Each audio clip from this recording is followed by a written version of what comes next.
You go, boy. This is your brain. This is drugs.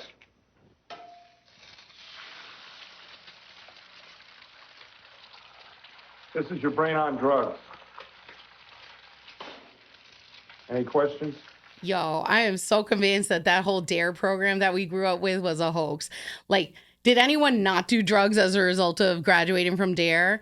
But like, also, can we just talk about the instructors? Like, they used to send these people up in our schools with briefcases full of sample drugs, and they would like show us like, this is what cocaine looks like. Here's ketamine. But did you ever notice like some of them were missing, and they would just like make excuses like, oh, the marijuana was there, but I don't know, it must have fallen out. Like, this was the easiest way to get free drugs. Like, I am so convinced that people only instructed for DARE so they could score, right? Well, I mean, I grew up in the hood, so they didn't bring sample drugs. They just brought crack. That's it. So shout out East Orange, New Jersey. But that's Ashley Michelle Fowler. I'm U-Goboy. Welcome to episode 24 of the U-Goboy Podcast. Yahtzee.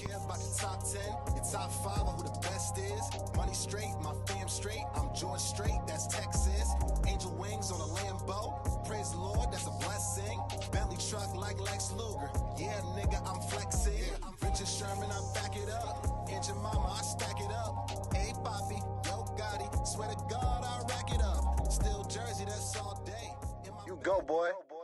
Oh, yes. Oh, yes. Marv, you know what time it is. Load him up, baby. Load him up. Marv just plays drops. For like the first 10 minutes, he just drop away, dog. Drop away. There we go. There we go. There we go. There we go. There we go. All the bombs. What's up? It's your boy. U-Goboy. Welcome to episode 25 of the U-Goboy Podcast, live from Bravery Studios in lovely Garfield, New Jersey.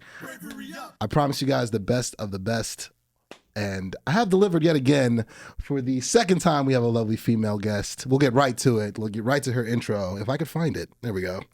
My handy dandy notebook. I feel like Steve from Blue's Clues. She is a stand-up comedian, a writer, an actress, a content creator, and a New York native. On episode 20. What are we at? 24, 25? We're in the 20s of the U-Goboy Podcast. We got the lovely Ashley Michelle Fowler. It's me. There we go. Yes. Ash, thank you so much. I love that. Thank you so much for coming on. I should walk around with an applause track. I feel like there's so much Yes. hype. Like, I've never heard an applause track. Usually, like, I'm used to live applause, but like, I can live with this. I think everyone deserves an applause, like the 90s studio audience. Like you just Yes. walk in and just, oh. Right? I'm a millennial kid, so like, congratulate me for everything, and like, you know, I want to be celebrated. I love it. We have drops too. We got Yes. Marv on the boards as always. Marv Perdomo. Let's go, Marv. There we go. Big Marv had to find the drops, which I heard early. There we go. Can I get a Chris Tucker? Can I get Chris Tucker? There we go. There we go. There we go. Is this what you want? Chris Tucker. They are shooting the new Rush Hour. It is happening. Jackie Chan So confirmed I it. hear. So I hear. I think it's going to come out when the Detox album. I have an unpopular opinion. I'm What? not a fan of Chris Tucker. Oh, wow. Okay. So see you guys next week. It's just like, look, he was perfectly cast in Fifth Element because the character. That's what you're going off of? Yeah, because You was- the character was like super annoying, and so is he. So it was like, yeah, like you're playing into type, right? But like, I don't get the Chris Tucker hype. Jackie Chan doesn't get enough love. Like, let's keep Jackie and leave Chris Tucker in the Fifth Element. Oh, wow. Oh. Give me another savage. One more savage. One more savage. Chris, listen, Chris Tucker, you have a friend in me, buddy. You got a friend in me. Oh, man. So if you guys are wondering, by the way, U-Goboy merch, grab yourself some U-Goboy merch as always. Link below. Dad hats available. And I'm not wearing a U-Goboy merch shirt or hoodie today. I'm wearing a Comp Sci. Shout out to, can I get a round of applause for Comp Sci High? My home boy, my buddy, my day one. He was on episode 10 of the U-Goboy Podcast. Edward Mosley, Code Switch King. I was a guest for the Empowerment Day or their career day to speak with the seniors. So I was looking fly. You know, I had the emerald green pants on. I mean, the tie, the Chelsea boots. And you know, the Dom DeMarco for myself. I was looking fresh. I ain't gonna hold you. I was.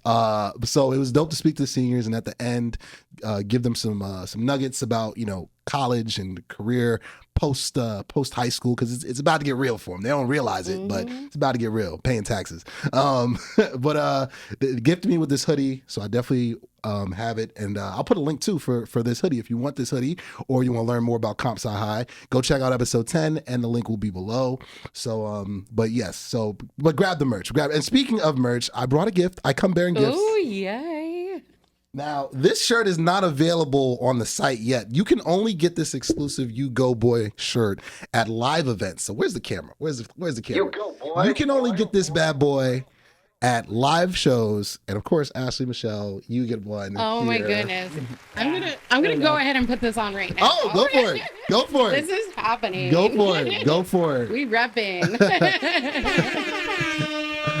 Shout out to Professional Publishing and T-shirts and promotions in Union, New Jersey. They came through for me. Shout out my boy Alex. He's my graphic designer. You go, boy. So yeah, they came through for your boy.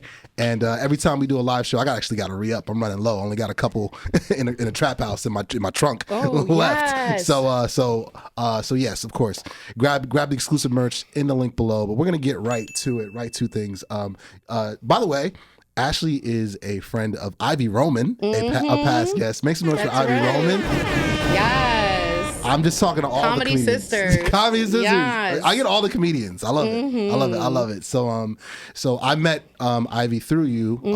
I was hanging out with you and a couple of our friends in the city, and I'm always looking for interesting people with interesting stories. We do unfiltered, authentic conversations. It's on the shirt.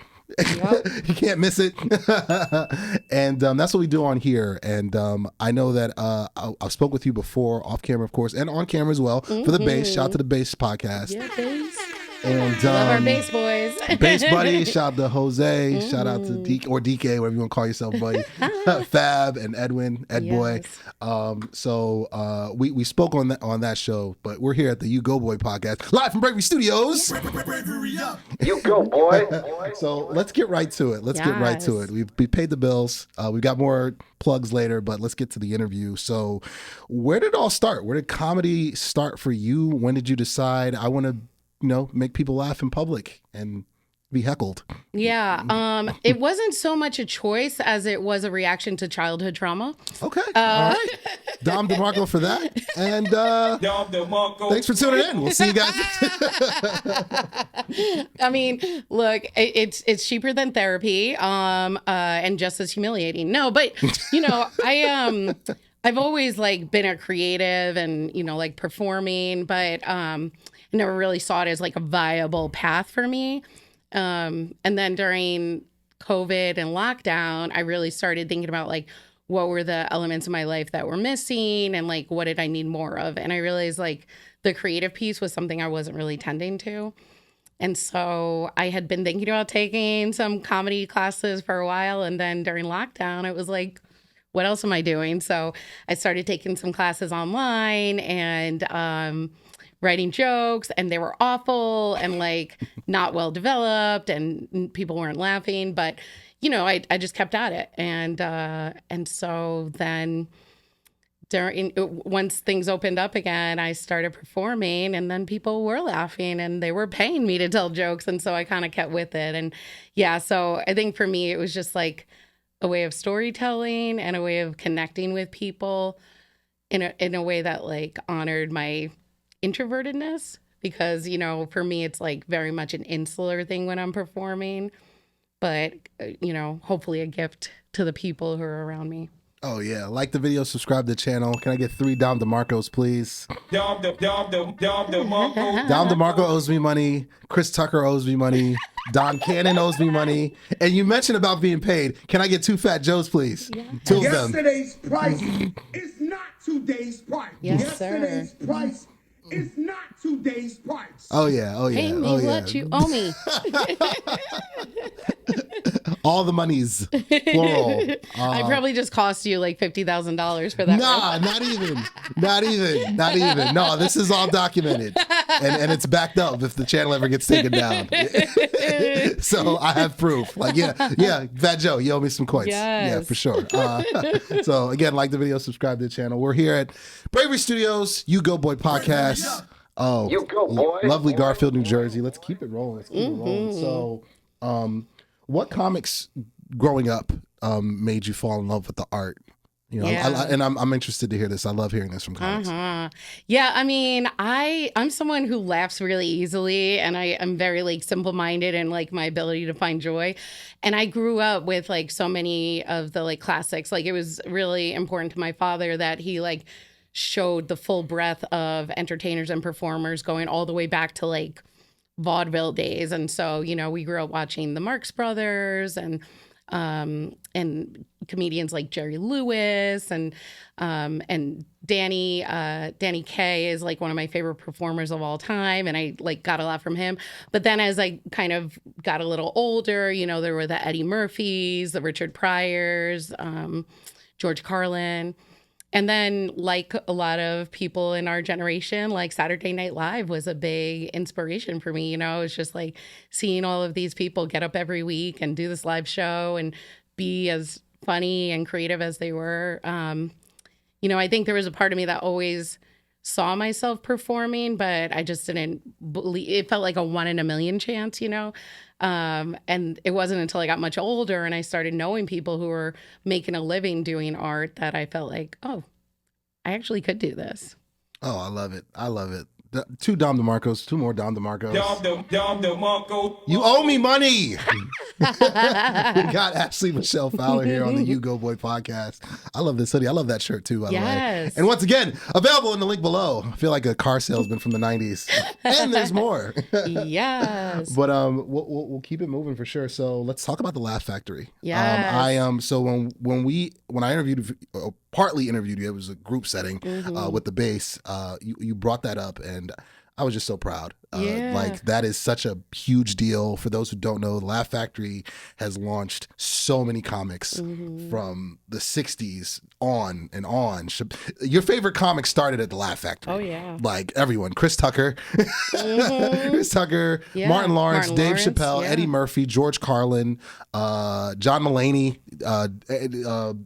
Louis C.K., Sarah Silverman, you name them, that they came through a Laugh Factory or two, either in L.A. or New York or wherever.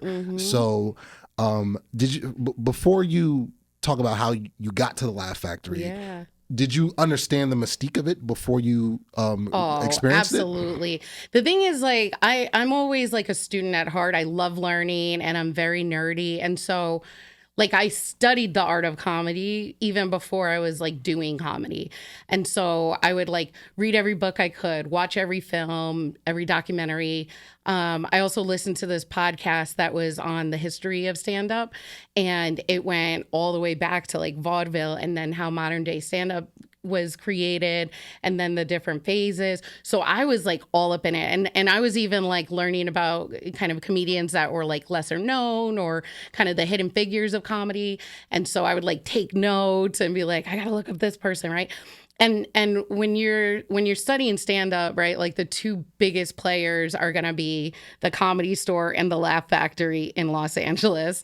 And so, you know, it's like it's a comedian's dream to get there. And you know, but that being said, like it also feels like, wow, that's way down the line. Like maybe a decade into my career, I might be able to get the chance to perform there. And so that it happened so quickly was such a surprise. And you talked about some of the like big names that have come through. The week before I was on, Kevin Hart performed like on that very stage. Just a light flex. Two Don Cannons, please. Light flex. Cannon. Light flex. Yeah, Kevin Hart. Open like, for me. What? Yeah. Like what? It's just like, what is my life? I love it. Yeah. No, that's dope. So you understood going in, it was a big deal. Oh yeah. Now when you're on stage at the Laugh Factory, when you're preparing your set and getting ready to do it. Like, okay, I'm gonna grace the same stage as legends. Like, how'd you get out of your head? Like, because I know you deal with anxiety, like everyone, like most Americans, including myself. Yeah. How'd you get out of your head to still, do your thing and crush it and kill your set? Yeah, I think it's a couple of things. So, for me, performing, like I said, it's such an inner thing. And so even when I've got those nerves leading up to performing, like as soon as I'm on stage, I feel the most alive and the most myself. And that's always been true. Like when I'm performing, I'm in the zone. So like once it starts, I lock in. And then, a big part of it for me is I've been so fortunate to have so many supporters and so many friends and family and fans that like really ride for me. And so, that night, I think I had about 20 or 25 people in the audience that were there specifically to see me and support me.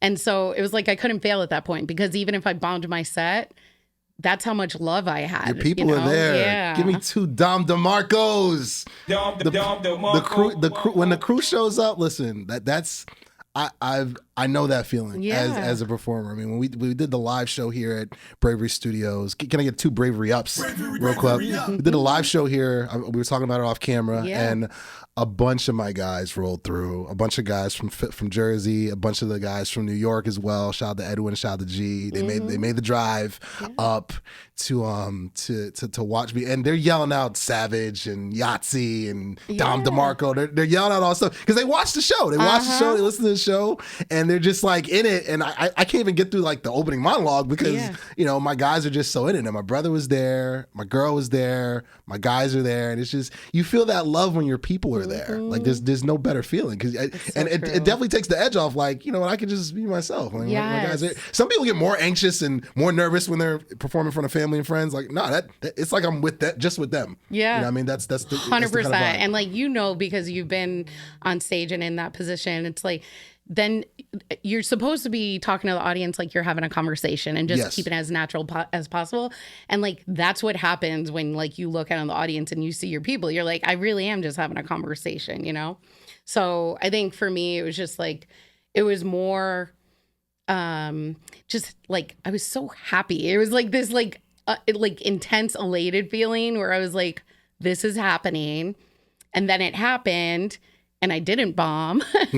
And I was like, wow, like I just made my debut at the Laugh Factory.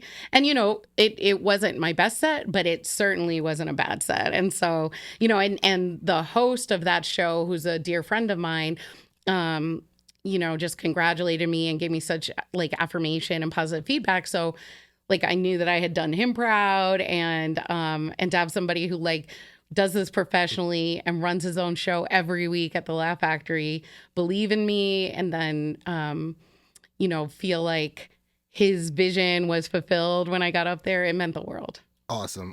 Like the video, subscribe to the channel. Let me get 5 Ric Flairs. There we go. You love to see it. We're here with Ashley Michelle Fowler. Just get used to it. This drops. That's what we do. That's going to be on the next shirt. We do drops. This is going to be on the front or back. Yahtzee. And I did the first class, second place podcast. Shout out to Jay. Shout out to Ash. And I'm sitting on the same spot you're sitting. Like Jay's there, Ash is there, and they're just like, yo, can I get a Yahtzee? Can I get a Dom DeMarco? Can I get Savage? And I'm just like, their community drops. Everyone can use them. Yeah. All right, that's the point. I'm just here to share. I'm just here to facilitate, like Chris Paul. I'm here for it. But let's keep it going. Let's keep it going. So you mentioned wrestling. You mentioned Ric Flair. Shout out to Ric Flair. Yes. One more Ric Flair. The guy, the GOAT, the man, the myth, the legend. So we have the belt here for a reason. Huge wrestling nerd or whatnot. And we were talking about wrestling off camera. I love, first of all, I love that you're a nerd. Yes. Because I'm a nerd. The nerdiest. And nerds are welcome here. This is a safe space for nerds. Nerds unite. Nerds unite. So how did wrestling like the science of it, because we were talking about promos, we were talking about characters. You mentioned John Cena off camera and whatnot. So can you mention again, like when you like dove into his story and his like psychology behind his character, and he's doing big movies now. He's not even wrestling anymore. He's doing Peacemaker, which is an hilarious show. Dom DeMarco for Peacemaker. I love that show. So how how do those people, how do wrestlers, how do they shape, what you do? Yeah. So, I grew up watching wrestling and it was like big in our household. So, I was like into all the wrestlers. And I mentioned to you that I had a crush on several of them. What's up, Shawn Michaels? And I see you, Sting. Can we just talk about that first time Sting came down from the ceiling and entered the ring? Yes. I was just like, marry me. 10 savages. Keep them coming, load them up. Savage.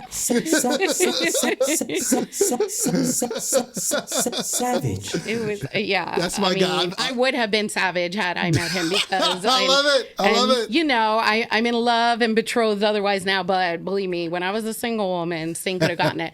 But so, but outside of just my very girly fandom, I also just really loved the sport. It was just so much fun to find the players that you were rooting behind and the wrestlers that were the villains, and sometimes being drawn to the villains and sometimes they're so good at their villainry that you're just I'm not into this. They're a terrible person.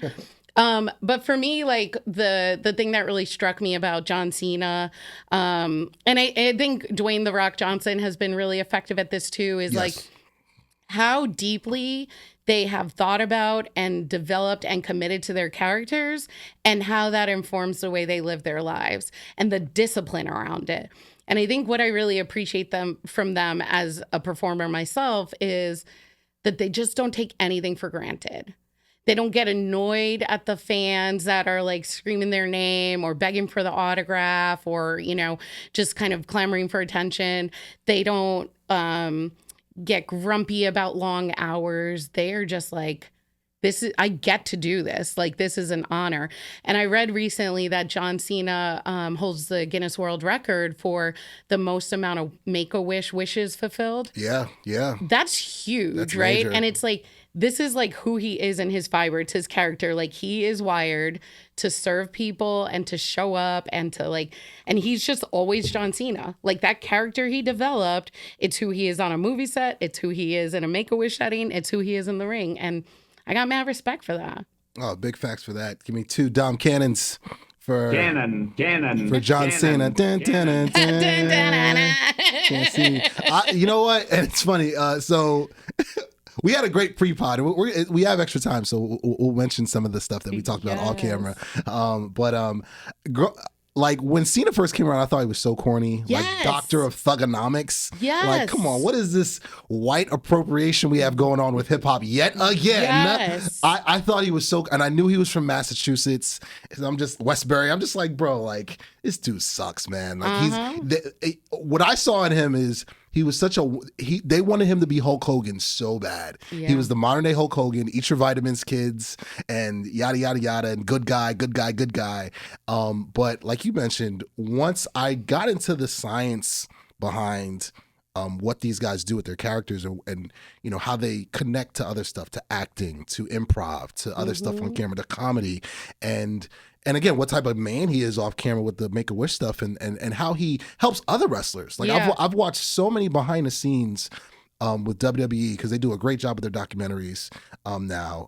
Shout out to the WWE content team. Get around it. So, and there's just countless wrestlers who will be John came back because he's a part-timer now. And they're just I remember The Miz, he was talking about how John Cena, he was giving advice to a younger wrestler and he was talking to John Cena. He's like, yo, I just realized, bro, I'm you now. Because when The Miz came by, he was a reality TV guy. Yes. And he comes in doing wrestling and everybody was giving him a hard time, leaving his bags out saying, you can't dress with us, rookie or whatever. And John was just like, nah, man, let him dress with us. He's cool. He's cool. And he's so just that mentorship role, the way they connect with younger wrestlers and the way they, basically they affect lives. They touch lives. Yep. I think so. It's really dope. So round of applause for John Cena again. Yes, man. John Cena. Dun, dun, dun, dun. We're not going to play the music because we'll get copyright. but we'll keep it moving. Like the video, subscribe to the channel. This is episode 24. I finally got the number. I have it written down and I brain farted. Episode 24 of the U-Goboy Podcast. Live from Bravery Studios in lovely Garfield, New Jersey. By the way, we are over 1 million views on TikTok and YouTube combined. Yes. Oh man, so 1 milli. over a milli, man. So I mean, it's the pod's growing. The guests are getting bigger and better. We got Ashley Michelle Fowler here. It's kind of a big deal. She's rocking like some dope U-Goboy merch t-shirt, Yes. like on the couch. U-Goboy. It's like the Snick couch. Like remember the Snick couch? Like Yes! Oh my goodness. The big orange couch. Oh my god! But let's keep it moving. Let's keep it moving. So let's talk about the highs and lows of being a stand-up comedian because it's a grind, man. It's a grind. You know, I just know that like. Everyone just assumes like, yeah, you just do a couple shows and you're on SNL, or you just do a couple shows and I'm in Hollywood. Like, can you walk our viewers through? So you want to be a comedian? Yeah. Like what that grind is like to be a comedian and try to like, you know, work your way through that wave. Yeah, I would say if anybody wants to be a comedian, I would tell them don't. Two savages. It's Por not favor. worth it. No, I mean, I love being a comedian. I love performing. And, you know, I think when you talk about the highs, like, you really understand, like, how you impact people. And, like, you don't always get the story, and it can be very thankless. But, you know, every now and then someone will tell you, like, you touched them. I remember one night I was doing an audio show and a friend and I were just kind of riffing and just being silly. And there were a bunch of people listening, and one of the audience members messaged me, and he told me that he had just gotten some really invasive procedures done and some chemotherapy for his multiple types of cancer. And he was on a 4-hour drive back to his house. And he told me that in that 4 hours, he forgot that he had cancer and he didn't feel his pain. Oh man, round of applause for that.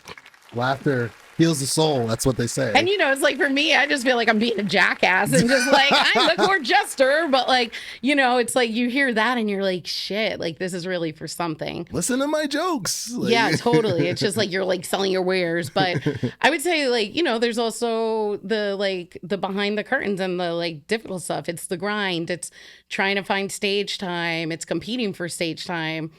You know, it's trying to make it work where like gigs are either unpaid or minimally paid. And so like, you know, until you're in like the big time and you've got that name recognition, you're performing for like a couple of free drinks at a bar or, you know, like maybe $25 a shot, or a gig rather. So, you know, I think that it's really a hustle, and they talk about like the grind culture.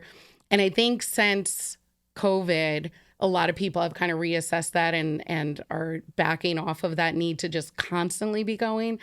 But I think there is a lot of pressure, right? And so finding your balance and finding your path and trusting your path. Because I know people who have been working professionally in the field for decades, and you won't know their name, but they've made an entire living out of comedy. And then you have people who like start a YouTube channel and a month later they're cast on some major show, right? And so it's like you never know what your kind of break or opportunity is going to be. And I think it's just about staying committed to like why you're doing it. Because for me, it really is, you know, I joke about how it's connected to my childhood trauma, but, you know, I think it really is about bringing people joy and finding commonality and reasons to laugh together in a world that can be so heavy and gross. Oh, like the video, subscribe to the channel.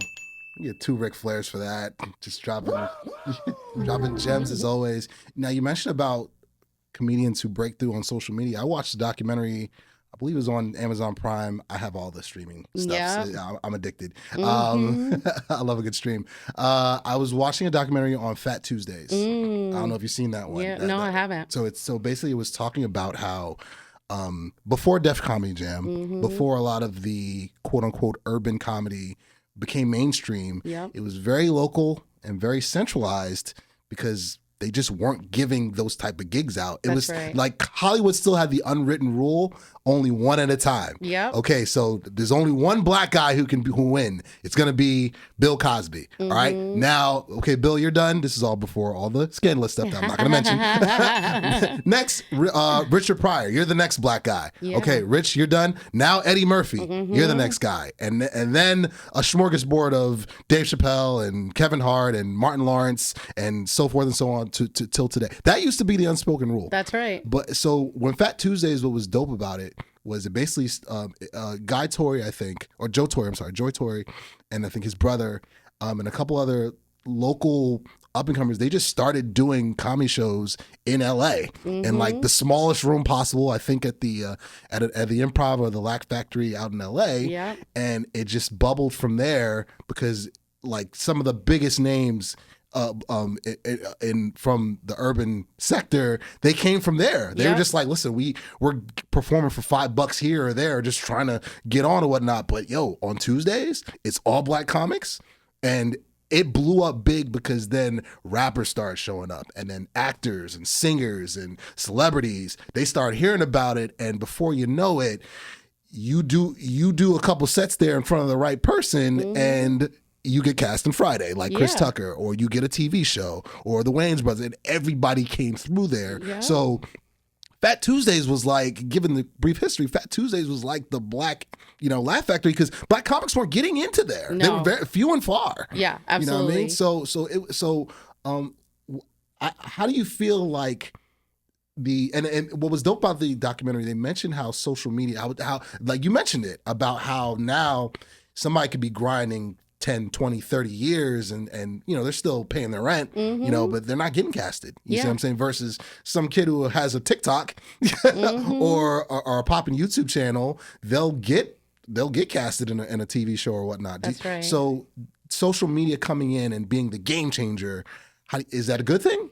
Is that a bad thing? Is just evolution? Like, what's going on with that? It's a great question because, I think ultimately there's always talented people who go unnoticed and less talented people who get access to opportunities for any number of reasons. And I think what we're seeing with social media is that followers equal opportunities, right? And so for people with millions of followers, they're most likely to get the movie role or to like be the host of the show because there's an assumption that their audience is going to come along with them. But I think that, I really still believe in the organic approach. I believe there's not one way. And I think that if you just lean into where your passions are, that your path's going to unfold. And I have a couple of examples. So one of my favorite comedians out there right now, who is also one of the kindest people on this planet, is Zarna Garg. And Zarna is an amazing Indian woman who's been living in the U.S. and raising her family. And when she was 40 years old, after 16 years of being in the house and rearing the kids, she decided she wanted to do stand-up comedy. And she realized that she was at a juncture in her life where she didn't have time to grind, to mess around, to be at open mics every night. And, she was still raising her kids and making dinner and getting them to school. So she had to be very clear and strategic about what she was doing.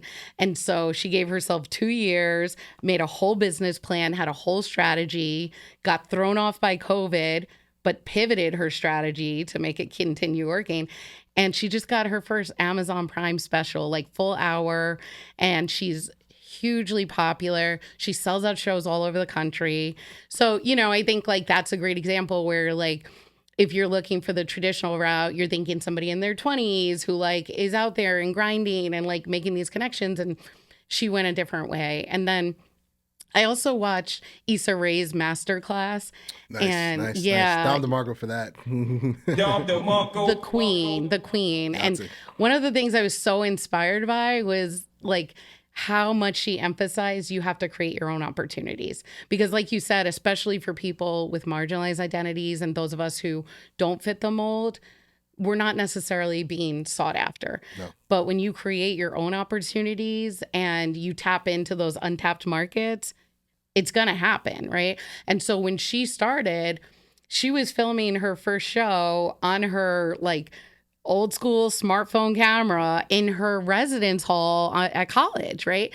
And it was just there was a demand for that. And so organically with this not well produced, not well lit, show that she was offering, she built up a whole following. And it was because of the success of that show that she got the opportunity for Insecure. Would the networks have approached her about writing her own show just because she wrote a really good pilot and mailed it to them? Probably not, right? And so I think it's just about like being authentic. Like for me, I'm just going to keep it real. Like I've got a full plate, a really full life. I don't have time to be like doing TikTok dances and like hoping to attract fans, right? But what I am so thankful for is that the people who follow me and the people who are in my universe ride hard for me. So, you know, like people will talk about the AMF effect and like how when I share content on my social media, it helps theirs. And it's funny to me because it's like, I don't have the most followers, but you know, my people like are like really into what I'm doing. And I think that's just going to keep growing. So I'm just trusting the process. And I think social media is a component of this, but ultimately it's got to feel real and authentic or else people are going to see right through it. Give me 4 Ric Flairs.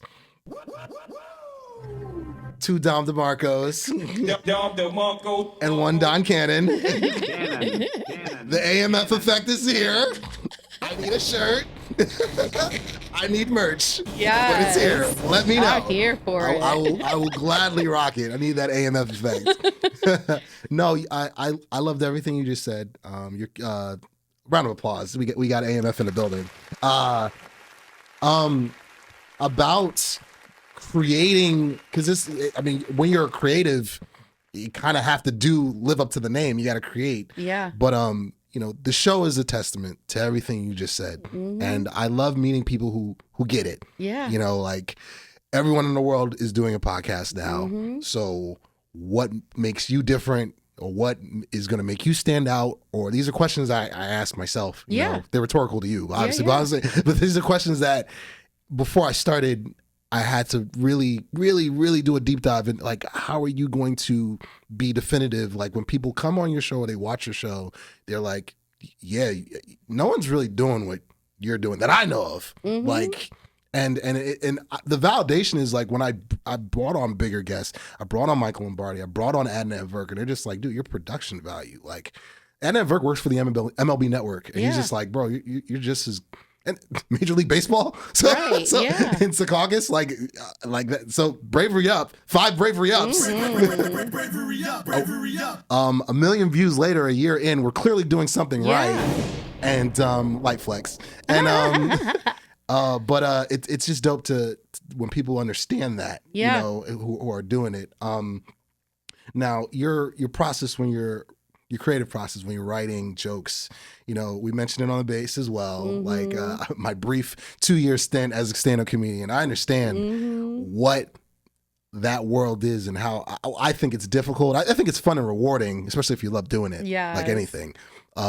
Writing a script for an hour to riff with you is one thing. Writing a 2-hour Harlem Wizards live show is another thing. Writing a tight 20 or a tight 15 or a tight 30 is, I put that up with their freaking orthopedic surgery or brain surgery, man. Like that's some hard stuff, man. Walk me through your process. How do you go about crafting, you know, your set? Yeah. And you know, from your experience that like, there's a difference between being funny and being the person at the parties that your friends are laughing at, or like, you know, kind of giving the entertainment versus doing stand-up comedy. Facts. And there's not an exact formula, but there definitely is kind of a kind of structure and it's just its own art, right? And so I think for me, I had to learn, how do I get to the funny the quickest way possible? And, you know, when you're telling a story and you're trying to be funny in a story, or you're writing a story and it's for humor, you can play around with words more and you can be more flowy. On stage, people want to be laughing every few seconds and you have to get them there. So if you're doing all this kind of build up in context, it's not going to work. And so some of it is just like coming up with the concept or the joke or the punch, and then figuring out like, how can I say this more quickly? How can I say this more quickly? Like, and just paring away at it. And it's hard because I love words and I'm very verbose. It's okay. Yes, but you know, and then I think like for me, like the inspiration hits all the time. Oh, yeah. I have a note on my phone that I keep called premises, and I just like write stuff down when I'm like, there's a joke there. And, you know, it'll be even in like the most innocuous situations. Like my you know, the love of my life is just, he's so effortlessly funny. And a lot of times, like when we're talking just like about anything, something will come up and like, he's not even trying to be funny, but I'm like, there's something there. And I write it down. Or, you know, I'll just like see or experience something and be like, what is the funny in that? And I think what's really important for me too is taking what might be like really difficult or challenging or frustrating experiences and trying to like deconstruct them to find like somewhere in here's the funny. I think I shared with you, and I don't remember if I shared this on the base or otherwise, but I was hit by a bus several years ago. Yeah. So can I jump in there real quick? Yeah, please. So can I get two savages? Savage. Where's my camera? So typically when someone tells you they got hit by a bus, you just gasp like no way or whatnot. The fact that she's a comedian and she said she got hit by a bus, like part of me didn't really believe it. I was like when we did the base interview, I'm just like, all right, this is like a bit, right? Yeah. Like she got hit by a bus. Yeah, right. I got struck by lightning too. Yeah, okay. And then she goes into the story in detail of actually getting hit by a bus. Mm-hmm. And I'm just like, wow, that's terrifying. I want to hug you, and it was virtually, so I couldn't. So through the screen. So, but that's such a common reaction, right? And people will be like, "Oh my God, are you okay?" And I'm like, "Spoiler alert! I live to tell the story." You know, like I'm here with you. But I think like, yeah, I mean, obviously, it's a really like scary and weird experience, and it's something that most people don't go through. And so, like when I was on day 3 of my 9-day vacation and I got hit by a bus, I wasn't like sitting around like, ha ha ha, this is so funny. But looking back at it, there was so much about it that was funny, whether it was like the shady, unethical bus driver that was trying to like wheel and deal me so that he didn't get in trouble at work, or, you know, the fact that the healthcare that I received in Mexico was better than anything I've ever gotten here in the US. Or, you know, like that my biggest concern was that I might have lost a tooth because I'm like, so vain and about my smile. I was like bleeding from all over my body, but I was like, I think my tooth. Vanity takes over. Always. Two savages. Savage. God forbid if my smile gets wrecked. And of course, like the biggest thing for me is like, if I did that like in the States, I'd be a millionaire, and like I might not even be talking to you right now. But like, you know, I'm still among the struggling. And so yeah, and so like just thinking about that, like of course this would happen in a country where like, you know, there's not going to be a big payout, and like I'm just leaving Mexico with like a crooked arm and like, you know, some like bruises. And so yeah, and even the fact that I lived, right? Like how many people like get hit by buses and live to tell the story? So I just found so much humor in it, but it took some distance from the incident to be like, shit, that was actually funny. And I love making people uncomfortable. So like, success. It was success. The cringe factor of it. It was a success the first time I heard it. It's a success this time. I know Marv is cringing. Marv camera coming. Lord have mercy. People just get hit by buses. I love making people feel awkward. We got it all here on the U-Goboy Podcast. Live from Bravery Studios. We get 4 Yahtzees for that. That's incredible. Yahtzee. You're not going to hear that again. The cancel culture. Mm-hmm. And so I mentioned this too when I was on First Class, Second Place.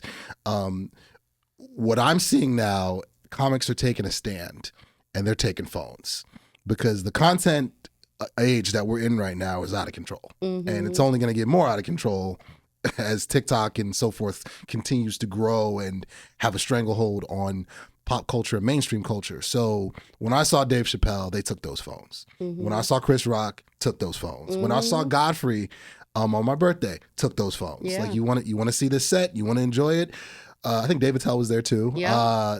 The concept was crazy, mm-hmm. but it was hilarious. Yeah. It was enjoyable. They took those phones. Yeah. Those phones are going up. You're going to pay that 2-drink minimum, and that phone's going up. Yeah. So I love it. Mm-hmm. I love it because the phone. They can't wait to see someone bomb. They can't wait to post it on TikTok with the Jesse voice.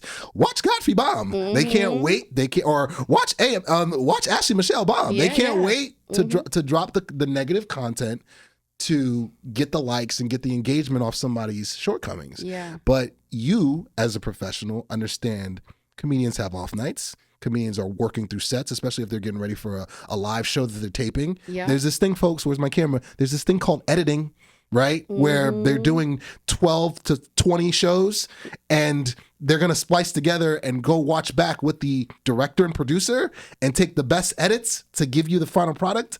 There's a lot of bad in there. But someone who's watching live is just like, oh, they suck. They're off tonight. Can't wait to put this on my TikTok. Yeah. They're taking those phones. I love it. As someone that's in the world that does it professionally, how do you feel about these comedians taking a stand and taking these phones?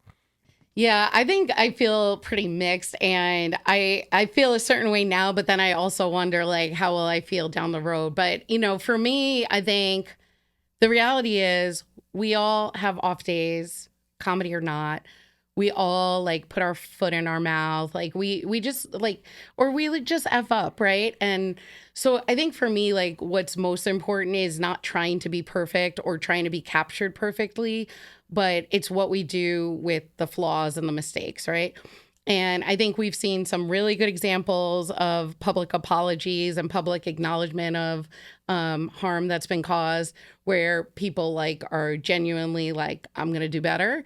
And then we've seen some like non-apologies where people are like, sorry if your feelings were hurt, like grow up, you know what I mean? And so I think like that's less productive. So I feel comfortable with people like recording, and I also carry myself as though there's always someone recording, not in like a tinfoil hat paranoid kind of way. Too savage. Yeah, but Savage.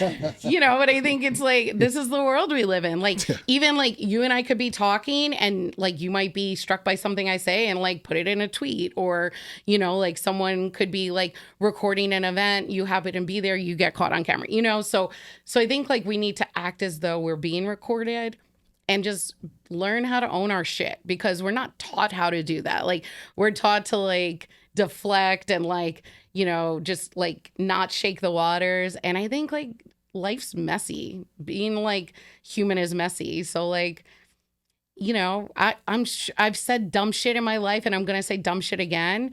And I'm not concerned about like, are people recording that? I'm just trying to prepare myself for like, how do I make it better and make it right when I do dumb shit? Like the video, subscribe to the channel. 2 Chris Tuckers. Damn it. I'm not going to escape him. Like now that's the only drop I'm doing now, because I know you love him so much. As long as it's not the one from Fifth Element. It's just No. I'm like, oh Corbin. my God. When he hooks up with the flight attendant is actually hilarious on there, because I thought that he was batting for the other team when I saw the character. I'm just like, oh, so he's switching. I don't know. Yeah. Like, who knows? It's a great movie, though. Chris, It's a great movie. Fifth Element's very underrated, by the way. I love Fifth Element. Let's keep it going. Let's talk about networking. Networking. Now you've mentioned before about the importance of it, putting yourself out there, building your network. I mean, that's a big reason why you do have such a cult following of the AMFers. Is that the name of the? We might be like putting it. This is the first time. Like, hello, fans. You're now AMFers. The AMF Nation. The annoying motherfuckers. 2 savages. Savage. No, my fans aren't annoying. I'm the one. No, you all are fabulous. It's me. Well, I already know that the Yahtzee stuff is going to take off. Yes. Like, I don't know what I've already created this monster. You know what's I just so need to funny embrace about it. that? So like a few months ago, I downloaded the Yahtzee app on my phone. Of course you did. And I have been obsessed. And like nobody gets it. Nobody I know plays it. But I'm like, this is so fun. So Yahtzee. Yahtzee. It's crazy. I say it in songs now. I was in studio. Shout out to Eddie Heartthrob. Round of applause for Eddie Heartthrob, my brother. My brother. I can't do a song now where I record. I try to record at least once a month. New video, by the way, dropping on June 9th. Whole vibe. Yes. Really meaning. So and by the way, June 9th, quick load the bombs up. June 9th is the 1-year anniversary of the U-Goboy Podcast. Turns Yes! 1, we turn 1. Oh man. Love it, love it, love it. So You go, boy.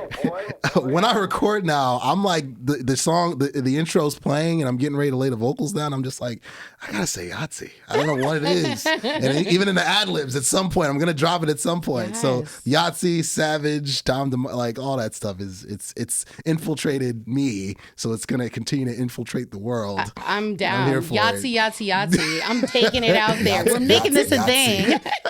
We're gonna make fetch happen. Absolutely. Here for it. But you mentioned the networking aspect. How big and how important is networking? You mentioned the grind. Yeah. Of getting your foot in the door and being seen and being heard in front of the right people to end up at the Laugh Factory, to end up with more paid, steady gigs. How big is networking to the grind, to what you do?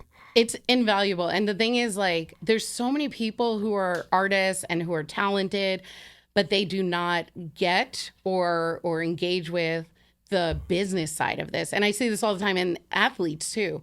Like, I desperately wish that we would teach young athletes how to manage their money, how to advocate for themselves, how to negotiate, how to choose an agent, right? Because it's like, people are just thrown into these situations. They're not given the tools they need. And then there's a lot of predators in the industry Facts. that Big are coming facts. for you, right? Yes. And so I think for me, it's always about like learning from people who know more than me and showing up professionally and, you know, like being silly when it's appropriate, but also like being really serious, you know, showing up on time, not dressing slovenly, thanking people, recognizing, you know, how I'm getting to where I'm going, but also being discerning and like who's actually gonna like elevate you and amplify you and who's there to detract. Because you're going to have haters along the way too. You're going to have people who are jealous, and you're going to have people who like are so brilliant, but they don't know their stuff as far as like how to navigate the business of it. It's funny because I was listening to the latest episode of Smartless with Paul Anka, and I felt like I went into it knowing a lot about Paul Anka, but then like hearing him talk, you know, during that time, it was like I learned so much more. Like, he was this Canadian kid up in rural Canada who like moved to New York, started when he was a teenager, and went on to have this insane career with like so many number one pop hits and like, you know, just top 20 and all these charting things. He's done Broadway. He's, you know, performed concerts. He's written for the biggest stars, including Michael Jackson, you know, and so Life flex. yeah. And, you know, he was with the Rat Pack and he was with the Mob, and he had every opportunity to kind of go sideways, but he learned from people like, here's how you establish yourself as a respected professional. And if you don't learn that acumen, you're going to get taken advantage of. And I don't purport to be perfect at it. And, you know, like I'm still learning, but I think the thing I have going for me is my intuition, because like I can really read people's energy, and I know like who are the people that are like for me and who are against me. And it's not any hate, but like if you're not on my team, then like you're not in the picture, right? Like I'm just looking for people who are riding with me, and we're going forward, and we're not stopping. 5 Dom DeMarcos. Marvin enjoys this as much as I do. I hope you're having as much fun as I am if you are at home. We're here with Ashley Michelle Fowler, leader of the AMF Nation. Me, U-Goboy, leader of the Yahtzee Nation. We're live here at Bravery Studios, episode 24 of the U-Goboy Podcast. U-Go, boy. We're gonna wrap with some rapid fire. Rapid fire is on the way. She has watched the show, so she knows the deal. Rapid fire. Rest in peace to James Lipton. It's going to get hot because I even added some extra spicy questions. It's gonna be muy caliente. There's no real way to prepare for rapid fire. It's so stressful. You just let it happen. I love This it. is when I get canceled. Yes. That is the point. That is the point. Crossing over into movies, TV, other platforms, getting your Shonda Rhimes on, your AMF Rhymes on. I watched her masterclass, incredible. Yeah. Absolutely incredible. Now, I don't really watch her shows. It's not really my cup of tea. It's funny. So quick sidebar, Ellen Pompey, her podcast was on, I left Odyssey, but when I was working with Odyssey, her podcast was just starting when around the time that I got there in 2021. And my first task when I was hired to work on podcasts was to listen to her show and critique it. Yeah. And God almighty, she is just talking over the guests. Like, she's just dominating the conversation. Oh, no. And so I wrote in my notes as thorough as I could. Ellen needs to let the guest live. She needs to let her be great. Mm-hmm. You know what I mean? Like, if I just came on here for this entire hour plus and just riffed it and just gave a monologue and you just got, I don't know, 5 minutes of airtime, that kind of defeats the purpose. Yes. That's not why you're on a snick couch. Like, unless it's the WhatsApp SNL skits, because I am here for that. Two Don't savages let rules. Lindsey Buckingham talk. Savage. Shout out Keenan. Good Burger 2 is happening. Yes. I'm hyped. Round of applause for Good Burger 2 finally happening.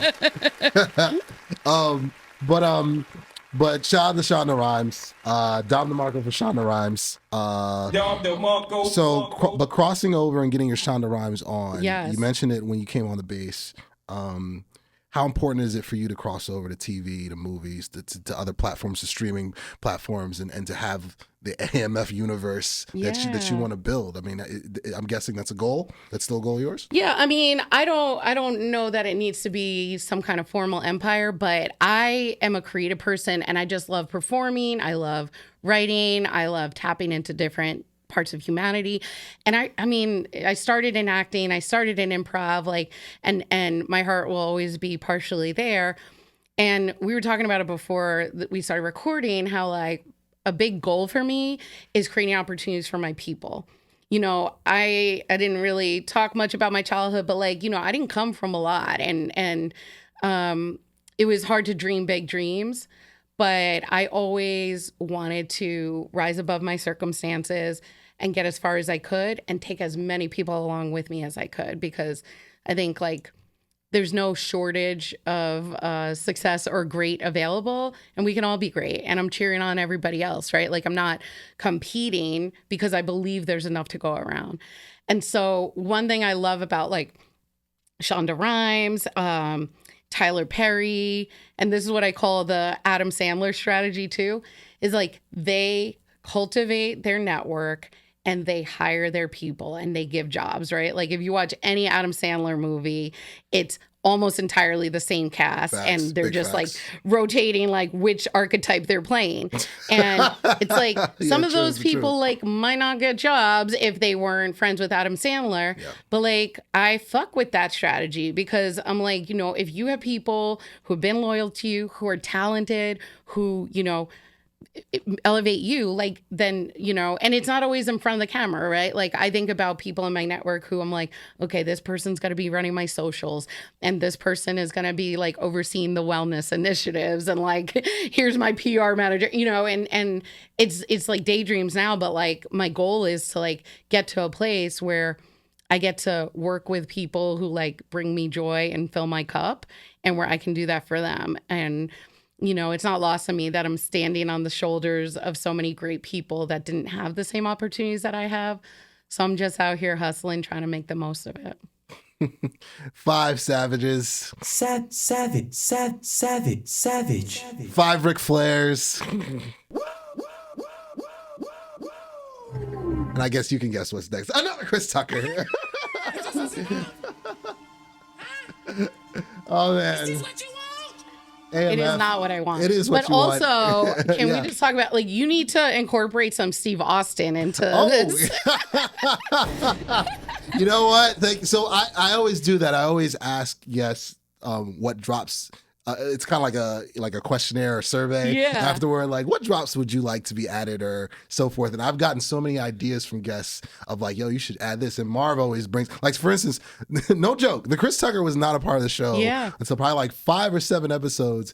He played it early on, like as we were getting ready to start. And I was like, that's going to be on every episode now. Yeah. It just has to be. So, we're going to Steve Austin, the Steve Austin what? Why was I the little 10-year-old on the playground saying, suck it? Like, what was there to Break it suck? down. Like, I didn't know. Like, I was just a nerdy, reserved Christian kid. And I'm like, yeah, suck it. You know, it's like, okay. Like, I grew up and realized it wasn't super logical. No.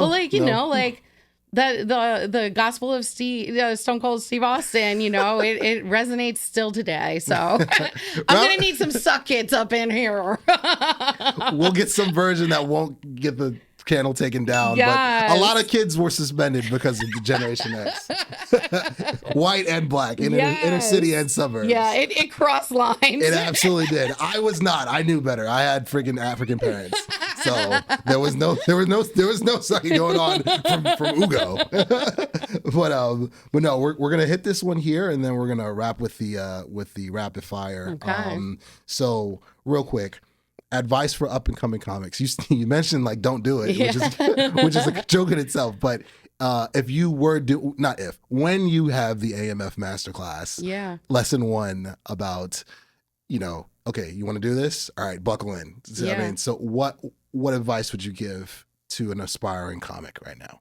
I would say study the craft and know your stuff, and really understand and expose yourself to all of the ways that this has kind of evolved, and the strategies and the approaches that different comedians have taken, and just really immerse yourself in the world, because like I said, there's even hidden figures that really haven't had their time to shine, but have left an indelible mark on the art. So I think studying and constantly being a student and learning the business is one part of it.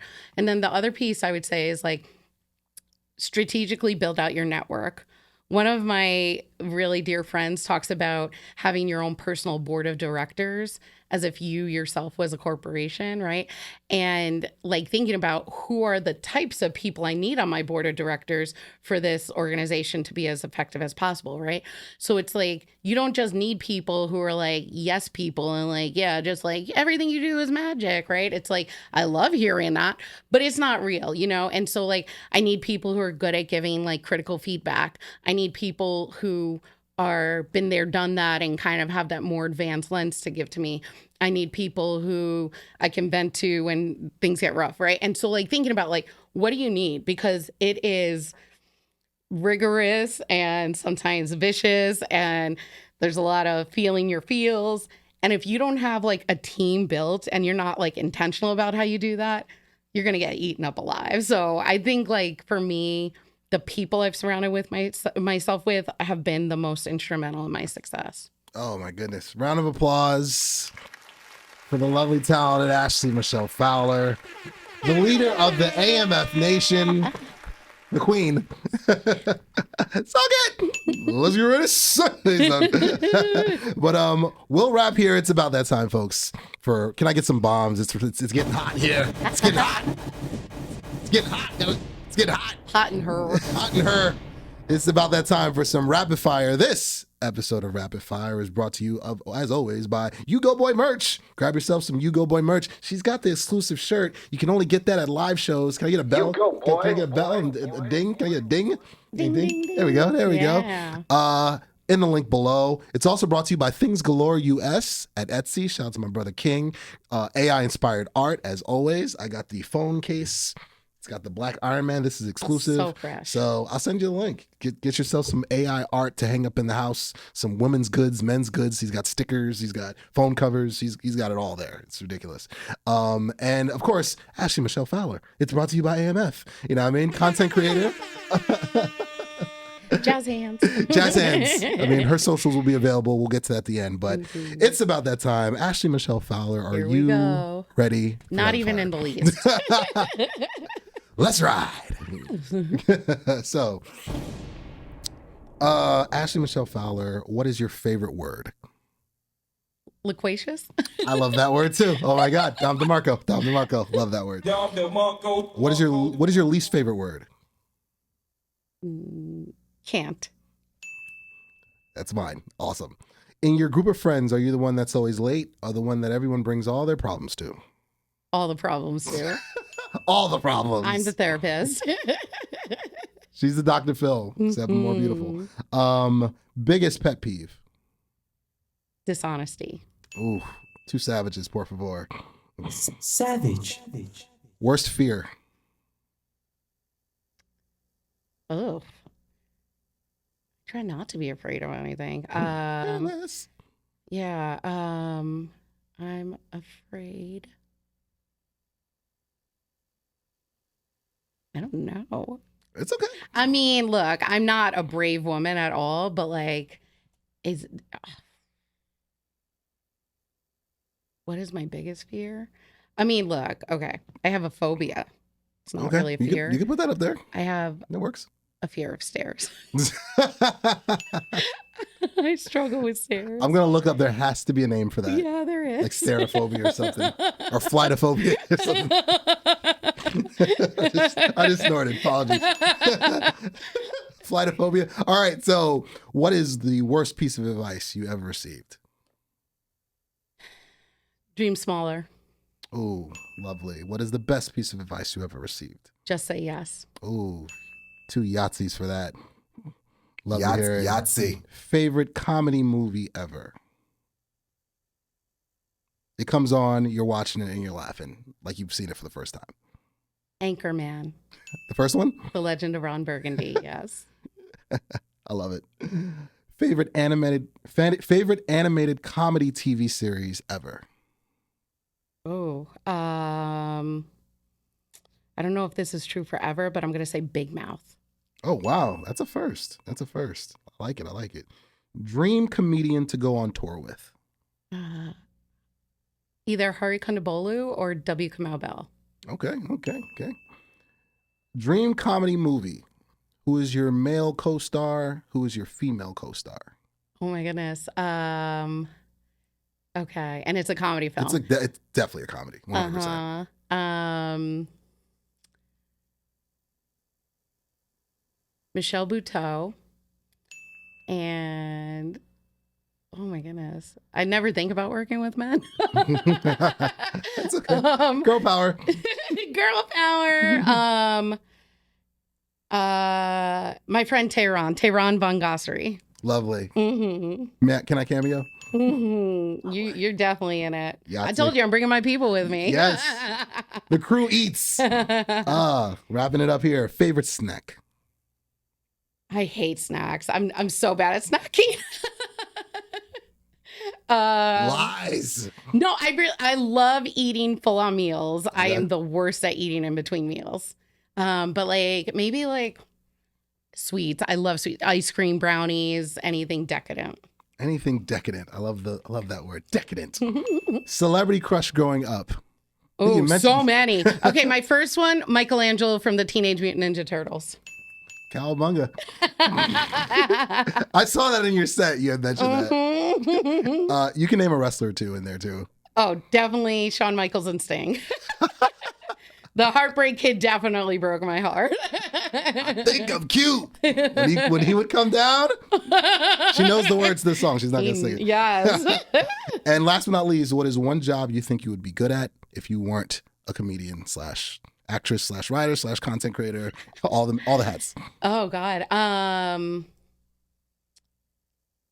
think I would be good at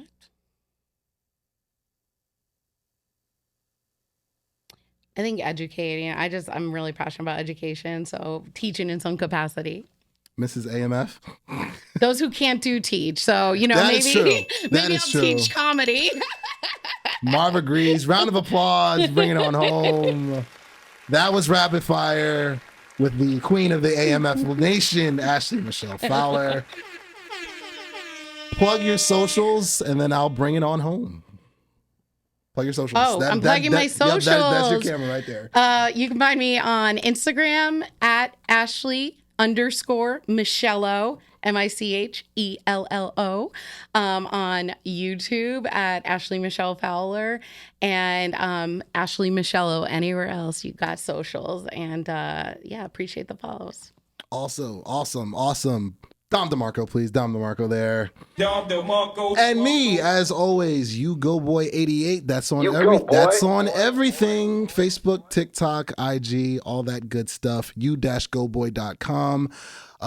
U-Goboy Music. Stream U-Goboy Music, of course. My last video all the time, we just crossed 114,000 on YouTube. And the new video, Whole Vibe, Willie Beeman, that drops on June 9th, the birthday of my brother, King, as well as the birthday of the U-Goboy Podcast. Live from Bravery Studios!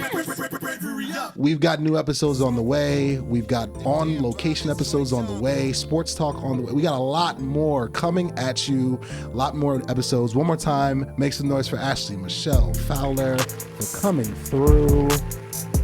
And then I'll bring us home. The belt's there. The other belt's there. That's Ashley Michelle Fowler. And I'm U-Goboy. Love you guys. Yahtzee. This is the way it's been since she started smoking pot. She's all lazy and boring and... You know, we used to have so much fun together. And now? This is what we do.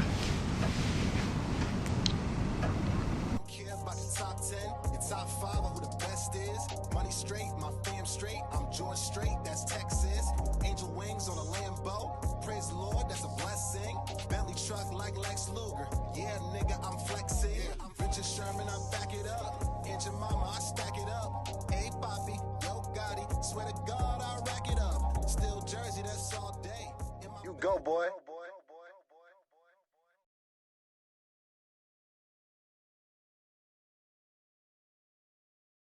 Yahtzee.